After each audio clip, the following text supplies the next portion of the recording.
All right, 6 down, 3 to go. We're on problem 7, practice exam 4. We want to find all the points of intersection for these two polar curves. So it's a good idea to just go ahead and graph these polar curves. We know that 1 plus sine theta is the equation of a cardioid. We know that 2 sine theta is the equation of a circle, specifically with diameter 2, or in fact radius 1/2. But either way, so we know what these things look like, so we should just go ahead and graph them. So this 2 sine theta is going to look like this. Right, goes up to radius of 2 when theta is equal to pi over 2. Okay, so that's r equals 2 sine theta.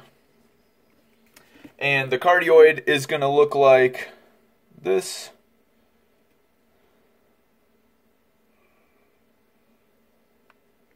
And of course, like I said, just graph these in your calculator. And this is r equals 1 plus sine theta. Okay, and so from these graphs, we can tell that the pole is certainly a point of intersection, so we'll need to figure that. Just find the values of theta, or where it intersects at the pole. And then also this point up here, we already know the angular component, we already know the radial component, so that one should be fairly easy to find. So let's just go ahead and set the radial components equal to one another and then solve for the angular component. So on one hand, the circle has radial component equal to 2 sine theta. Okay, the cardioid has radial component equal to 1 plus sine theta. And I want to solve for theta in this equation. 2 sine theta equals 1 plus sine theta. So what I'll do is subtract a sine theta from either side. I'll end up with 1 sine theta on the left side. I'll end up with 1 on the right side. And so I'm solving this equation for sine theta equals 1. But I know where sine theta is equal to 1. It's at pi over 2. Right, so we're just getting this point up here as our point of intersection. And in fact, that's the only point that we see by doing this, setting the radial component equal to one another. So as we've seen in class, sometimes if the pole is a point of intersection, we don't actually see it as a solution of these equations. And that's because these two curves can have radial component 0, so they'll be at the pole, but have differing angular components, so we're not going to see them as solutions here. So let's just make 100% sure that they both intersect at the pole, which they do, and they do for different values of theta. So where does the cardioid intersect the pole? Where does the cardioid go through the pole? It goes through the pole when 1 plus sine theta is equal to 0. But this just says that sine theta is equal to -1. And we know that sine theta is equal to -1 at 3 pi over 2. And so notice that I'm only looking for solutions with value of theta between 0 and 2 pi.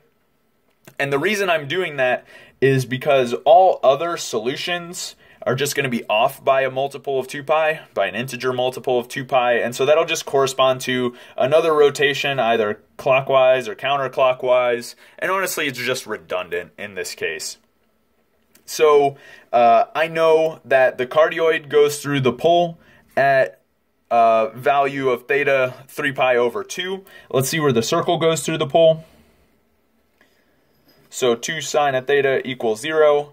This tells me I just need to figure out where sine of theta is equal to 0, because of course I can just divide by 2. That's kind of irrelevant on the left side of the equation there. And I get two values of theta. I get theta is going to equal 0, and also theta equals pi.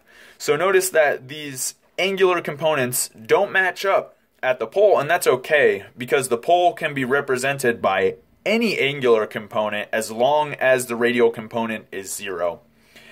So either way, what we just checked is that certainly the cardioid passes through the pole It passes through at this value of theta, and certainly the circle passes through the pole. It passes through it twice, in fact, because it traverses twice. But honestly, we only care about it going through one time. It passes through the pole. Okay. So the points that we have for intersection, we'll give them in polar coordinates. So these are our intersection points.